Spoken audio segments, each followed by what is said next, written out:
Assalamualaikum warahmatullahi wabarakatuh. Halo teman-teman semua, kita bertemu kembali. Nah, kemarin nih kita sudah mempelajari tools apa aja yang perlu dipersiapkan dan juga instalasinya ya. Kali ini kita akan belajar PHP dasar nih. Untuk praktikum kedua ini, kita akan mempelajari mengenai variabel dan juga operator. Di sini juga udah dirincikan oleh dosen yang bersangkutan. Yang pertama nanti membuat file index.php. Kemudian konten-konten yang akan kita bahas pada video kali ini, yang pertama macam-macam variabel. Jadi variabel di PHP sendiri itu ada 3, ada global, ada lokal, dan juga statis. Kemudian kita juga akan belajar macam-macam operator. Yang pertama ada aritmatika, assignment, dan juga perbandingan. Kemudian nanti juga akan ada penjelasan mengenai function. Untuk function nanti akan aku gabung di bagian variabel, teman-teman. Oke, mungkin langsung saja di sini diminta membuat file index.php ya. Nah, di sini aku udah bikin lokasinya di tempat yang sama. Di sini sudah ada keterangannya ya. Jadi aku membuatnya di sum terus htdocs pwl. Nah, teman-teman bisa sesuaikan. Oke, kita langsung saja ke materi yang pertama, yaitu mengenai variabel. Nah, di sini juga udah dirinciin sama dosenku, lengkap sekali materinya. Kita langsung aja mengenai PHP dasar, yaitu variabel. Nah, jadi variabel itu apa sih, teman-teman? Oke, mungkin bisa sambil dibaca, sambil dengerin juga, boleh banget. Jadi, kalau di PHP sendiri itu, variabel itu ditandain dengan simbol dolar ya. Kalau teman-teman sudah biasa dengan yang namanya ngoding, pasti tahu yang namanya variabel. Jadi, variabel itu ibaratnya suatu wadah kita untuk memberikan nama gitu. Misal kita ingin memasukkan suatu nilai dalam suatu wadah mangkok. Nah, variabel itu fungsinya untuk itu, gitu. Untuk menyimpan informasi atau nilai. Nah, oke, mungkin kita bisa langsung aja nih. Nah, di sini sudah ada contohnya ya. Oke, di sini aku udah copy-in, kan kita kemarin sudah belajar sedikit coba-coba script PHP ya. Jadi, coba ngetikin terus echo. Nah, nanti yang tampil adalah seperti ini, kita coba akses ya. Localhost dan PWL. Oke, seperti itu ya. Nah, ini tampilannya, ini aku lupa tambahkan atribut breakline. Kita coba simpan dan di-refresh kembali. Oke, sudah refresh ya. Nah, ini kan kita udah mengenal ya, echo yang udah dijelaskan kemarin juga, yaitu untuk menampilkan apapun yang ada di dalam tanda petik 2. Nah, sekarang kan kita belajar variabel nih, atau memberikan sebuah nilai tadi ya. Nah, di sini kita coba ketikkan yang sama. Oke, kita lanjutkan ya teman-teman ya. Nah, tadi kan kita nampilkan echo ya. Nah, sekarang di sini kita kan sudah menampung suatu variabel. Saya sudah membuat suatu nilai variabel di sini. Di sini variabelnya teks, X, dan juga Y. Nah, teks ini dia menampung nilai variabel untuk tipe data string. Jadi, kalau misalnya teman-teman terbiasa sudah berkenalan dengan bahasa pemrograman lain, misalnya seperti C++, C#, itu kan biasanya ketika kita mendeklarasikan suatu variabel, dia perlu menyebutkan juga atau mendeklarasikan tipe datanya apa, misalnya string, integer. Nah, berbeda dengan PHP, dia cukup dibedakan dengan tanda petik ini. Jadi, misal nih, ini kan udah ketahuan ini variabelnya adalah teks. Kemudian di sini dia menggunakan petik nih, berarti dia tipe datanya string, teman-teman. Dia secara otomatis mendeteksi seperti itu. Sedangkan untuk variabel X dan juga variabel Y, dia akan secara otomatis mendeteksi bahwa itu adalah angka, jadi integer seperti itu, bukan string seperti itu, karena tidak menggunakan tanda petik 2. Oke, di sini juga aku sudah menambahkan echo untuk menampilkan hasil dari variabel yang kita tampung. Nah, kita coba buka saja. Tadi aku sudah coba refresh ya. Nah, seperti ini kurang lebihnya. Jadi, akan sangat berbeda dengan kita pelajari kemarin ya. Kemarin kan tidak ada variabel sama sekali, tidak ada nilai yang ditampung. Sekarang sudah ada, jadi kita hanya perlu memanggil variabel tersebut untuk ditampilkan. Seperti itu. Oke, kita lanjut mengenai pengenalan variabel, udah cukup ya teman-teman. Selanjutnya kita mengenai variabel itu sendiri. Tipe-tipenya seperti yang sudah disebutkan tadi ada 3, ada lokal, global, dan juga statis. Oke, kita akan belajar satu-satu kok, tenang saja. Di sini disebut variabel global. Mungkin teman-teman ada yang sudah baca ini ya. Jadi jika dia berada di luar suatu wadah atau function, maka dia disebut variabel global. Nah, di sini juga sekalian kita akan belajar function ya teman-teman. Nah, karena nanti function dijelaskan di terakhir, jadi aku akan fokus menjelaskan variabel global terlebih dahulu ya. Nah, oke, tadi seperti yang sudah tertulis ya, bahwa jika dia nilainya, variabel tersebut terletak di luar function, maka dia disebut dengan variabel global, seperti itu. Nah, jadi ini sebenarnya sudah jadi contoh untuk variabel global ya teman-teman, bahwa karena dia di luar function, tidak ada function yang kita buat. Nanti untuk lebih pahamnya, emang perbedaannya dengan function itu seperti apa, nanti kita bahas di akhir. Sekarang kita coba langsung lanjut ke operasi aritmatika aja ya. Oke, sekarang kita langsung lanjut ke operator yang ada di PHP ya teman-teman. Jadi seperti yang sudah disebutkan tadi juga ya, bahwa di PHP sendiri itu ada beberapa operator. Yang pertama ada arithmetic, assignment, dan juga perbandingan. Nah, di sini kita akan belajar satu persatu. Oke, yang pertama dari operator yang ingin kita pelajari yaitu operator arithmetic. Mungkin teman-teman sudah sangat familiar ya. Kita pasti sangat sering mendengar kata itu ketika mempelajari tentang perhitungan atau matematika waktu di sekolah.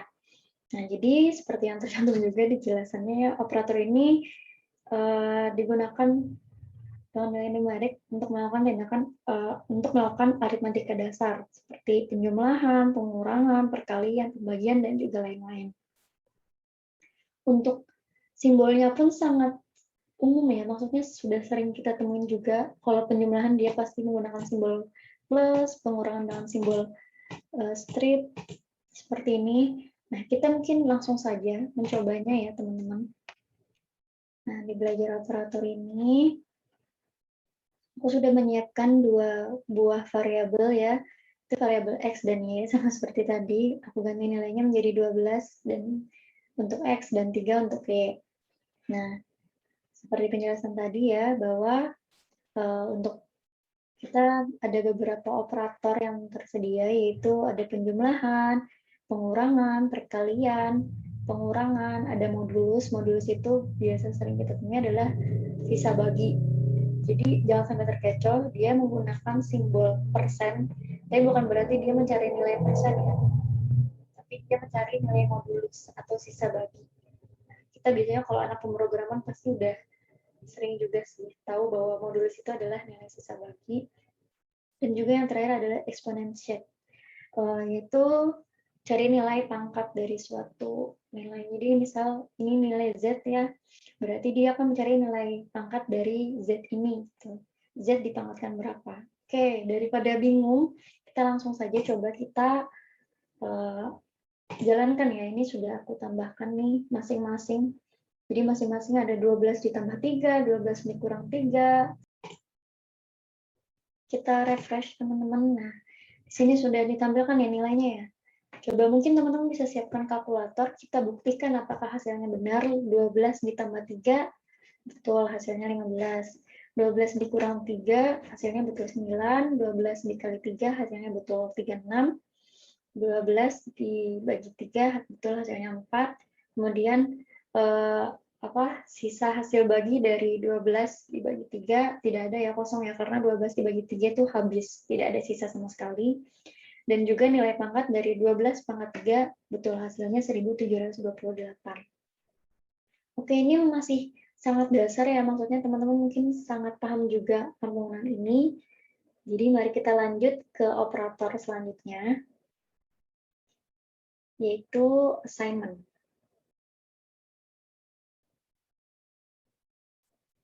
Nah, mari kita baca bersama-sama. Jadi untuk assignment itu adalah operator yang memberikan nilai atau value ke dalam sebuah variabel.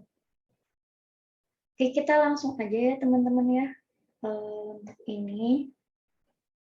Oke, teman-teman. Sekarang aku sudah membuat beberapa variabel dan juga dipisahkan ya supaya kita tahu hasilnya nih. Nah, ini sambil aku jelaskan dulu terlebih dahulu, lalu kita lihat hasilnya bersama-sama ya. Untuk di variabel assignment, untuk di operator assignment, di sini aku udah siapkan variabel A, B, C, D, E, dan F. Nah, untuk variabel A ini aku coba menunjukkan hasil dari Z sama dengan X. Maksudnya nilai dari variabel Z adalah X.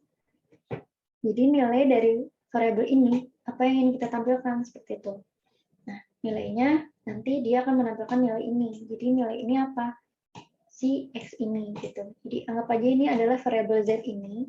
Lalu X ini adalah nilai yang kita masukkan dalam variabel tersebut. Ini sebenarnya sama seperti yang waktu tadi awal-awal mengenai variabel ya, jadi masih sangat umum. Kemudian untuk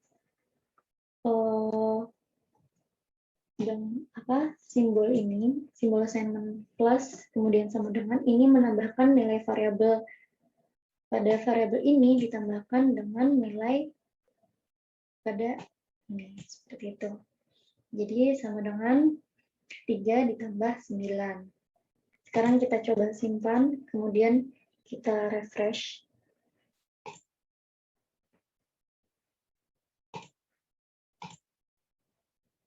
Kita coba refresh.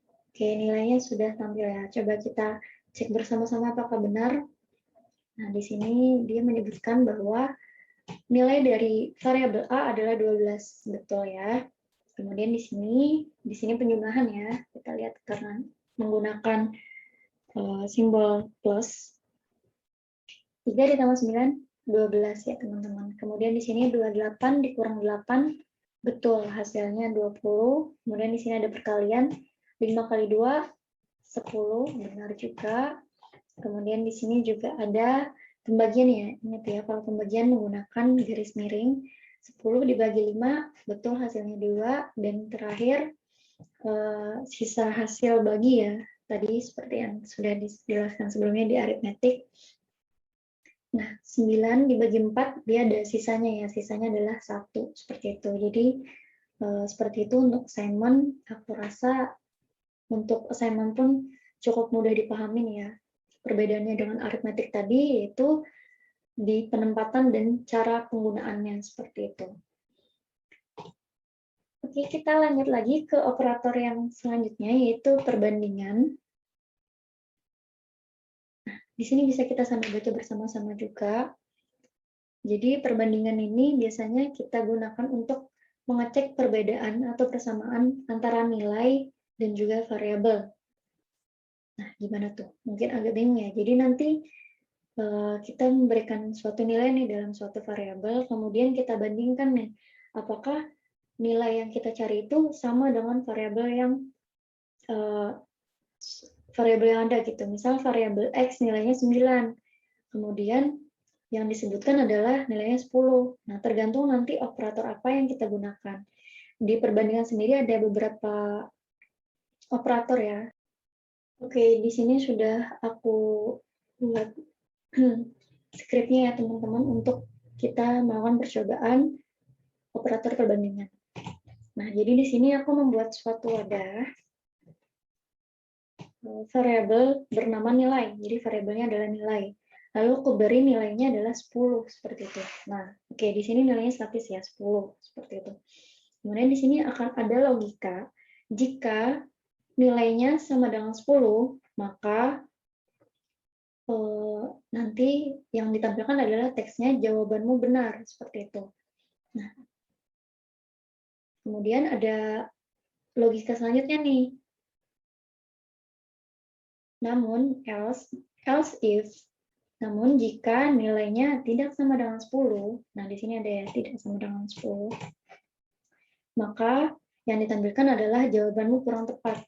Oke, di sini nilainya 10 ya, berarti harusnya hasil yang diberikan di layar adalah tuh, jawabanmu benar ya harusnya. Oke, kita coba buktikan hasil apakah yang ditampilkan. Oke, ternyata benar ya, bahwa jawabannya benar. Coba sekarang kita ganti nilainya menjadi 99. Apakah masih yang ditampilkan adalah jawabanmu benar atau jawabanmu kurang tepat? Kita coba refresh kembali dan jawabanmu kurang tepat. Berarti logikanya sudah berjalan dan benar ya hasilnya ya, bahwa nilainya tidak 10 nih. Nah, kalau nilainya tidak 10, maka output yang akan ditampilkan ialah pada logika yang ini, seperti itu. Nah, di sini teman-teman bisa sambil coba-coba nilai-nilai yang lain nih. Baik, ini skrip yang sudah aku buat ya teman-teman. Di sini aku coba menggunakan operator yang berbeda. Kemudian nilainya juga aku ubah. Jadi di sini syaratnya adalah jika nilai lebih dari sama dengan 10, maka nilai output yang akan dihasilkan adalah sempurna. Kemudian jika nilainya kurang dari sama dengan 8, maka outputnya adalah baik. Kemudian yang terakhir, jika nilai kurang dari 5, maka output yang akan dihasilkan adalah kurang. Nah, di sini nilai yang aku berikan ialah 7. Kita sekarang coba teman-teman tebak apa nilainya. Output yang dihasilkan berapa? Output yang dihasilkan apa? Kita coba simpan, kemudian kita jalankan. Hasilnya baik. Betul ya teman-teman ya, karena kurang dari sama dengan, tapi masih ada di dalam syarat bawah, yaitu nilainya masih lebih dari 5. Jadi dia tidak masuk di dalam kurang. Coba sekarang kita ganti nilainya jika 5, hasilnya apa teman-teman? Apakah baik atau kurang? Kita coba refresh ya. Harusnya baik. Nah, betul sekali ya, baik ya. Nah, coba sekarang kita ganti menjadi 11. Harusnya nilainya sempurna ya teman-teman ya. Nah, seperti itu. Oke, ini bisa teman-teman sambil coba lagi nanti. Di sini juga sudah ada keterangan ya. Jadi nanti teman-teman bisa sambil mencoba menggunakan operator-operator lainnya, bisa divariasikan. Sekarang kita lanjut ke konten yang materi yang terakhir yaitu function. Sekaligus menambahkan mengenai variabel lokal dan juga statis ya. Karena tadi memang sekalian ingin digabungkan dengan materi function seperti itu. Oke, kita lanjutkan. Oke, nah seperti yang telah disebutkan sebelumnya ya teman-teman ya, bahwa variabel global ialah variabel yang di luar dari function gitu. Nah, dari tadi kita kan belum ada membuat function satupun ya. Yang ada adalah langsung membuat variabel nih. Nah, jadi seperti ini nih dinamakan dengan variabel global karena tidak terletak dalam suatu blok atau suatu scope atau ruang lingkup. Nah, mungkin teman-teman masih belum bisa menggambarkan, jadi kita coba buat saja. Sebentar, aku buat skripnya. Oke, ini aku sudah buat skripnya ya teman-teman ya. Jadi di sini aku membuat variabel X dengan nilai 11. Dan di sini kita mencoba membuktikan nih, dia variabel lokal apa global. Nah, jika function, seperti yang sudah dijelaskan tadi ya, bahwa jika lokal maka dia terdapat nilai variabelnya harusnya ada di dalam function, sedangkan global itu variabelnya di luar function. Seperti itu.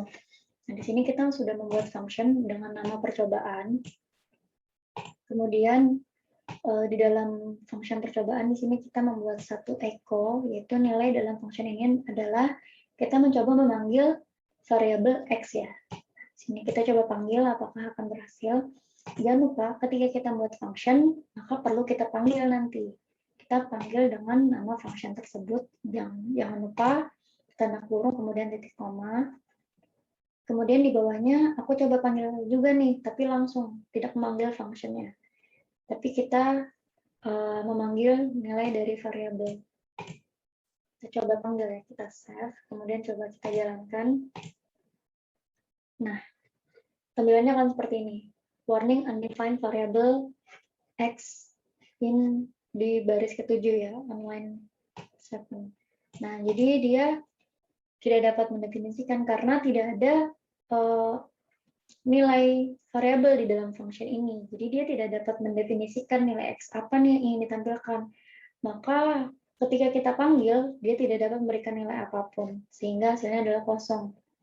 Sini udah ada keterangan juga ya, nilai dalam function tidak ada nilainya, dan nilai di luar function dia ada nilainya.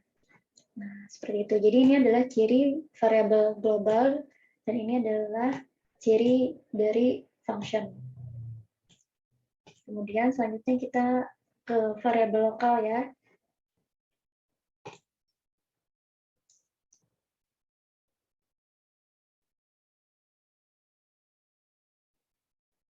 Nah, kita coba buat yang sebaliknya, teman-teman. Aku coba tuliskan hal yang sama ya. Ini tinggal kita pindah.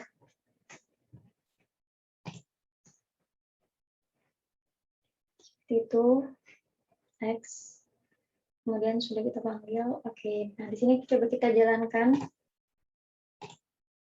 Nah, selanjutnya ketika kita pindah nih variabel X tadi yang awalnya di luar dari function, kita letakkan di dalam. Sehingga sekarang nilai di dalam function sudah ada nih, teman-teman. Nah, nilai dalam function, ini nilai dalam function ya, dia dapat mendefinisikan. Namun sekarang dia tidak dapat mendefinisikan nilai di luar function. Karena apa? Karena tidak ada nilai yang kita tambahkan. Seperti itu. Nah, mungkin kalau teman-teman masih bingung karena nama variabelnya masih XX. Seperti itu, coba kita tambahkan. Baik, nah di sini aku sudah mendefinisikan ya, teman-teman ya. Sudah mendeklarasikan variabel global nilainya 20 dan lokal nilainya 11. Jadi harusnya di sini sudah dapat ditambahkan semua ya. Coba kita save dan kita run. Nah, seperti ini. Nilai dalam function ini adalah 11. Benar ya teman-teman ya. Jadi nilai lokal yaitu 11, lalu di luar function nilainya 20. Nah, jadi seperti itu teman-teman. Baik, selanjutnya kita akan belajar mengenai variabel statis ya teman-teman ya. Nah, oke. Ini bisa sambil dibaca nih teman-teman nih. Nah, pada variabel lokal tadi kan, misal nih pada saat fungsinya kita panggil nih, kemudian selesai, maka nilai dari variabel itu akan dihapus nih teman-teman dari memori komputer. Ibaratnya direset kembali seperti itu. Nah, tapi kan kadang kita juga perlu nih nilainya itu disimpan. Disimpan dari variabel itu disimpan di memori gitu. Misalnya kita simpan kemudian untuk dijumlahkan atau ditambahkan atau di increment seperti itu. Nah, maka dari itu ada yang dinamakan dengan variabel statis, teman-teman. Dengan variabel statis, maka nilai pada variabel yang kita masukkan itu dia akan tersimpan di memori komputer. Nah, oke, ini ada script yang aku buat ya. Sama ini kita menggunakan variabel global ya, variabel sama di sini kita menggunakan function ya, teman-teman. Berarti di sini variabelnya adalah variabel lokal. Nah, sekarang coba di sini kita tampilkan nih teman-teman. Harusnya ini nilainya 11 ya. 11. Belum di sini. Kita simpan, kemudian kita refresh. Mohon maaf ada kesalahan.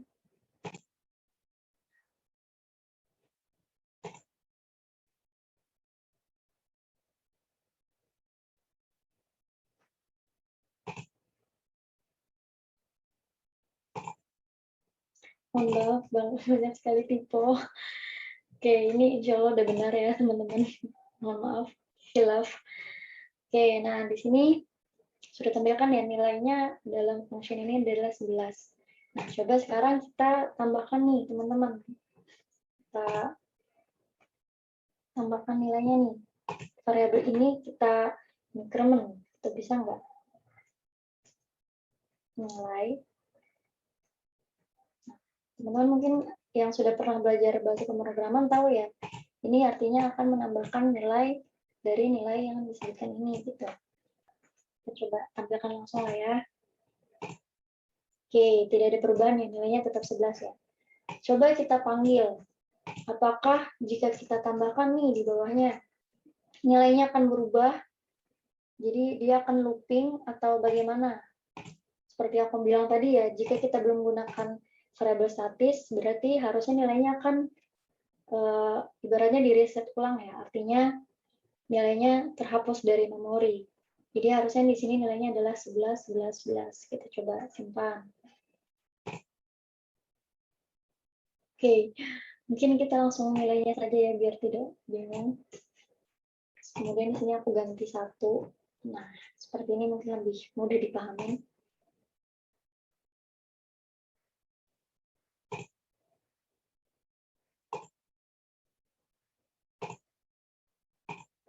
Kelupaan teman-teman, mohon maaf, manusia. Nah, oke, nilainya justru 1, 1, 1 ya, bukan ditambahkan. Nah, maka dari itu kita menggunakan yang namanya variabel statis, teman-teman. Coba sekarang kita tambahkan statik ya di sini di depannya. Kita simpan, kira-kira hasilnya berapa, teman-teman? Oke, 1, 2, 3 ya. Nah, jadi seperti itu, teman-teman. Jadi ketika kita menambahkan keterangan statik di depan variabel tersebut, maka dia akan menyimpan nilai tersebut. Nah, jadi maka logikanya akan berjalan seperti ini. Nilai 1 itu akan ditambahkan. Nah, ditambahkan terlebih dahulu, kemudian ditambah nih teman-teman, akan ditambahkan oleh dia. Kan ini increment ya. Berarti tadi kan 1 ya. 1, kemudian ditambah 1 lagi kan berarti 2 ya. Nah, berarti di sini dia akan naik lagi, di sini nilainya menjadi 2. Nah, kemudian ditambahkan nih nilai 2. Karena di sini kita percobaan dari 3 kali, berarti cobaan yang ketiga. Nilainya ditambahkan lagi dengan nilai 1, teman-teman. Nah, 2 ditambah 1 berapa? 3. Nah, maka 2 tadi, nilai 2 yang sudah berubah tadi, kan ditambahkan nilai 1 tadi. Sehingga nilai yang ditambahkan adalah yang terakhir 3. Seperti itu. Oke, seperti itu. Sekian untuk materi praktikum kedua ini. Semoga dapat bermanfaat. Aku mohon maaf sekali atas banyaknya kekurangan, atas banyaknya kesalahan, tipe juga, karena ini sangat manusiawi ya teman-teman ya. Terima kasih banyak. Wassalamualaikum warahmatullahi wabarakatuh.